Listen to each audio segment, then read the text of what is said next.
Вятские старости.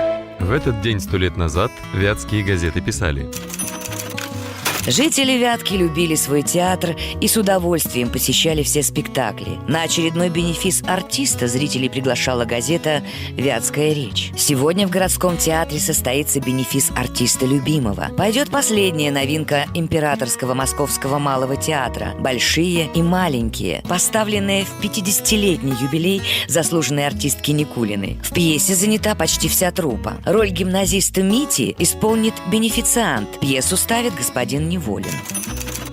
И 100 лет назад в Вятке процветал монополизм. О повышении цен на необходимые продукты питания сообщила газета «Северное слово». Продажа соли теперь почти вся сосредоточена в складах господина Куклина, который повысил цены на нее с 26 до 39 копеек за пуд. Лавошники торгуют уже по 1,5 копейки за фунт. Местный дрожжевой заводчик Смольянинов, как передают, вошел в синдикат с другими дрожжевиками и цены на дрожжи поднял с 38 до 50 копеек за фунт. Выжимают карманы потребителя.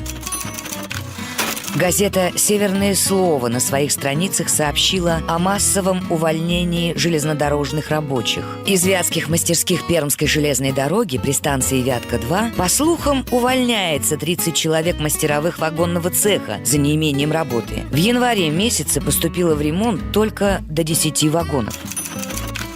Невыдача заработной платы – вопиющий факт, особенно когда без денег остается больной человек. Об этом с возмущением написала газета «Вятская речь» столетней давности. В товариществе Вятско-Волжского пароходства тяжко заболел конторщик Овчинников и не выходит на службу более 2 недель. Говорят, что контора за это время не выдавала ему жалования. Может быть, есть какие-либо оправдывающие мотивы такой невыдачи жалования, но тот факт, что больной служащий остался без средств, да еще перед Масленицей, остается фактом.